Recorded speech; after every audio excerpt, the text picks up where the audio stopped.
Interestingly, neither Baku nor Yerevan is publicly promoting this summit. What is behind this caution? Pashinyan and Aliyev are nervous about what is going to be the domestic reaction in their respective countries to anything they do.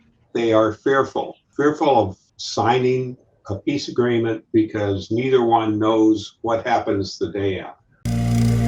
Hello and welcome. I'm Dr. Joanne Lisosky, journalist and journalism educator, and I'm here to talk about issues of interest to the Caucasus.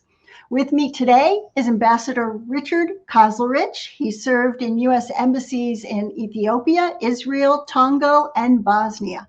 And in the 1990s, he was the U.S. ambassador to Azerbaijan. He is currently a professor at George Mason University at the SCAR School of Public Policy. Welcome, Mr. Ambassador. Thanks very much. Good to be here today. We have some new and exciting news coming from around the Caucasus this week. President Trump is set to meet with President Aliyev and Prime Minister Pashinyan in Washington on Friday, August 8th. How unprecedented is this development? Well, I'm surprised at the surprise. Let me put it that way. I don't think anyone really expected this to happen. This is a slow time in Washington. People are on their summer breaks and vacation. My university is basically shut down for the first week in August, and so it's an unusual time. On the other hand, we shouldn't be surprised that President Trump is announcing a surprise meeting like this. I mean, if we've learned anything in these first 6 months in terms of his, policy behavior generally, but in international relations in particular, it is that it's very personalized, transactional, and doesn't come about in the way that we are used to doing business. It takes me back almost 30 years because the very end of my time in Azerbaijan, we were able to get President Clinton to invite Heydar Aliyev to visit Washington. And I know all the work that goes in to a visit like that on both, the Baku end and the Washington end. So we're seeing something that for those of us outside the system now appears to have been put together very quickly. And so I find myself asking, why now? Whose interest is it? It hasn't been that long ago that the Prime Minister and President of Prime Minister of Armenia and the President of Azerbaijan met, and they had, for all intents and purposes, a good meeting. Talked about how close things were to actually signing a peace agreement, but there was still work to be done.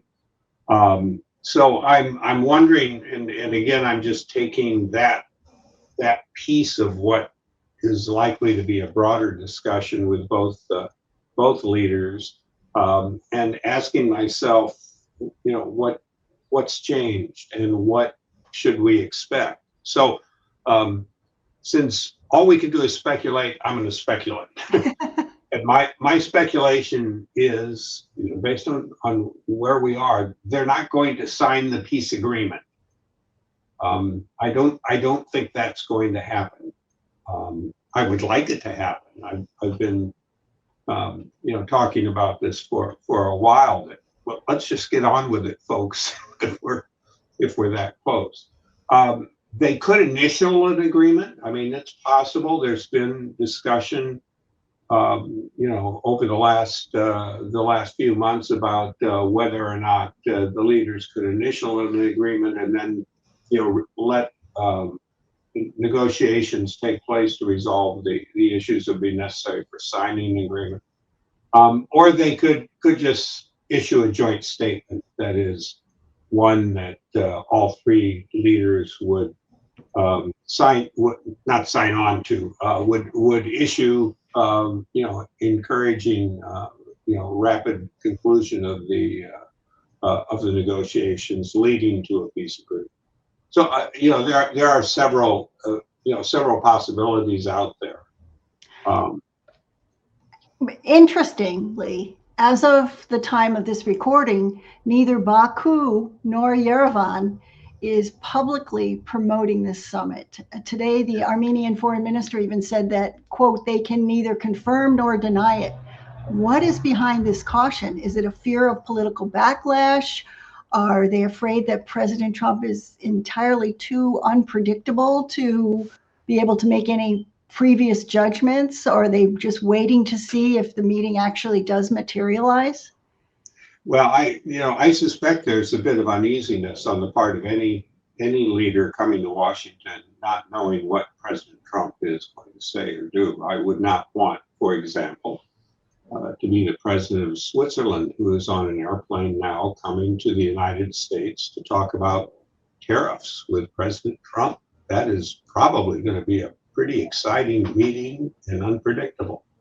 And we've seen, starting with the very first meeting of this second Trump presidency with the Ukraine leader Zelensky, it was a very bad, as a diplomat, I would say, it was a very bad meeting. It was the kind of meeting you would not like to see. Yet, you look at the recent meetings with, particularly with the EU president. Those were very productive and positive. President Trump has been very supportive now in NATO, which is a change, and it's created a different atmosphere. But it does, for people who are coming to Washington to see President Trump, there has to be a large degree of uncertainty. But I think you are right. Wherever they would meet, Pashinyan and Aliyev are nervous about what is going to be the domestic reaction in their respective countries to anything they do. And I think they're at a point that they are fearful of signing a peace agreement because neither one knows what happens the day after. And I think that's the question. So let's kind of look at this from Armenia's perspective. In 1999, Armenia's prime minister, speaker of parliament, and 6 others were assassinated just as the U.S.-backed peace efforts with Azerbaijan were gaining momentum. Do you think that trauma still shapes political instincts in Armenia? And is there a risk that this history could repeat itself? Well, I've been reading stories, and again, I don't know how much truth is in them, but that Russia is now turning its attention, as it has in Georgia, to Armenia, with perhaps the same objective in mind, that is undermining a government which up to this point, in the case of Georgia now, had been very pro-Western.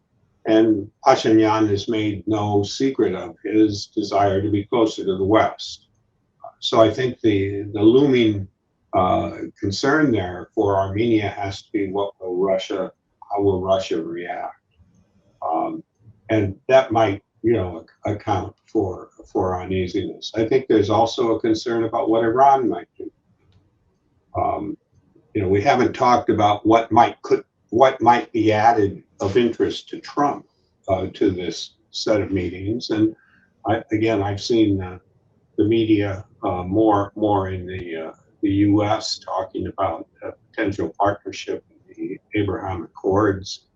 That would be a big step and cause great concern, I think, on the part of Iran. So I think there are several sources of potential external opposition to this meeting taking place, particularly from the Armenian perspective. So do you think that the United States is truly prepared to compete with Russia for long-term influence in the South Caucasus? Or is this just sort of a diplomatic experiment? Well, it's transactional diplomacy. It's the art of the deal applied to international relations. And President Trump is absolutely convinced in his ability to strike a deal that will last.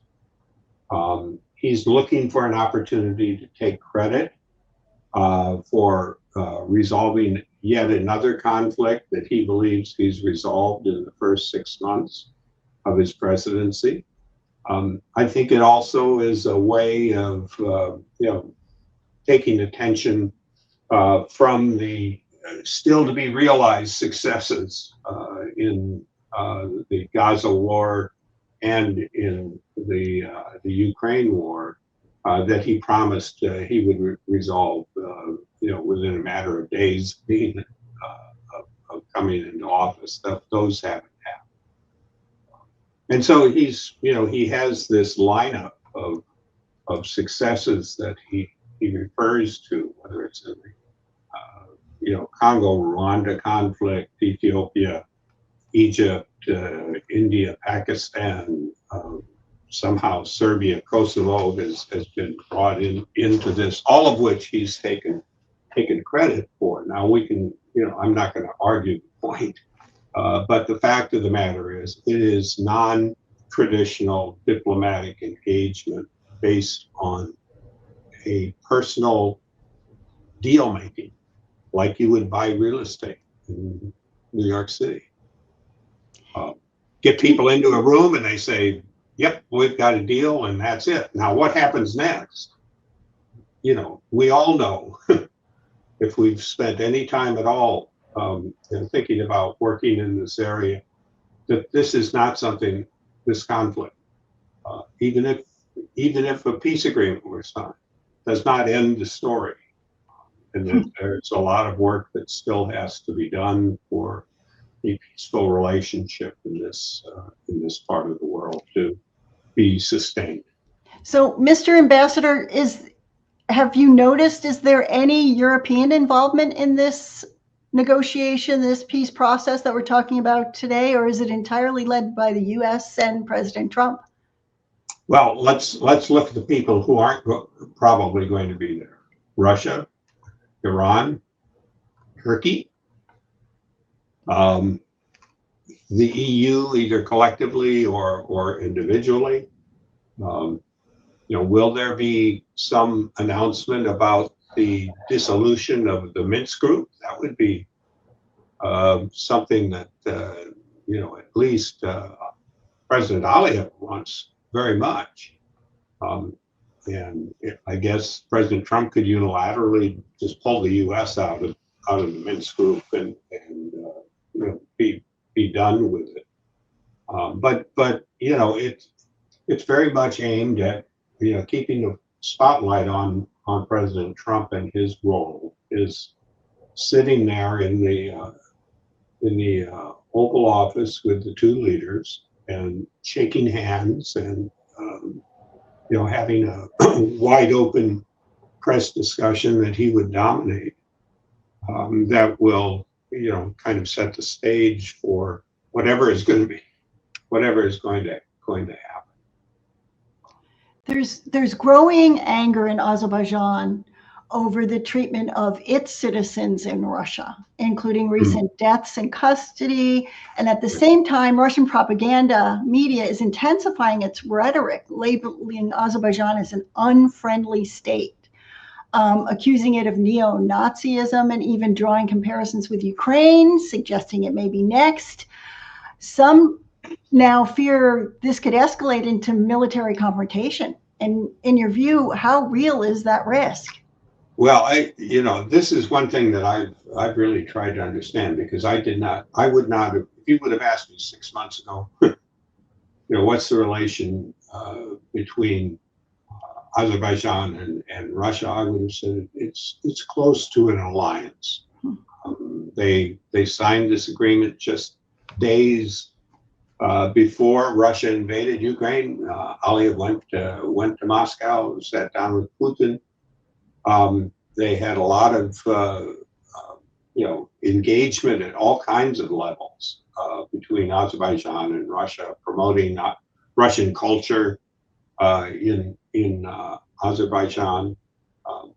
Obviously, the tragedy of the Azov plane crash and the failure of Russia to respond to that, I think, was the start of a deteriorating relationship. But what has caused things to basically almost break down totally in terms of the relationship, I can't tell. I think the treatment of Azerbaijanis in Russia is part of it, but there's got to be something more in the background that we're not really seeing. But this is not a good this is not a good place. It's as bad a relationship between Moscow and Baku as I've seen in my time. Interesting. And I'm surprised at how good the relationship is between Baku and Washington. It wasn't that long ago where Aliyev was making speeches attacking the United States, and certainly the Biden administration. You had these accusations that the United States was educating spies among Azerbaijani students who were coming to the U.S. to study. Even before the Trump administration came to power, Aliyev wanted to shut down USAID. There hasn't been an ambassador in Baku from the U.S. side. Maybe that's going to be announced on Friday. But we've kind of had this, in the period of surprises, we've had this surprising shift in a very short period of time.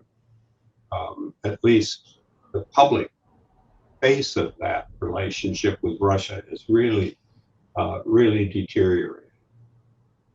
You've touched on this a little bit already, but finally, can you offer your assessment of what a successful outcome of the August 8 summit might look like, and what would you consider a failure? Well, a failure would be that it wouldn't take place after all the work that's gone into it. I mean, I think, the U.S. side may have already concluded that it's going to happen, but I want to see the official announcements from Yerevan and Baku on that. Not that I'm a suspicious person, but I think we need to see that. So the worst outcome could be that having sort of created this atmosphere that it not happen. I think it would be good to have the American president, the Prime Minister of Armenia, and the President of Azerbaijan together talking about the importance of a peaceful relationship between the two countries.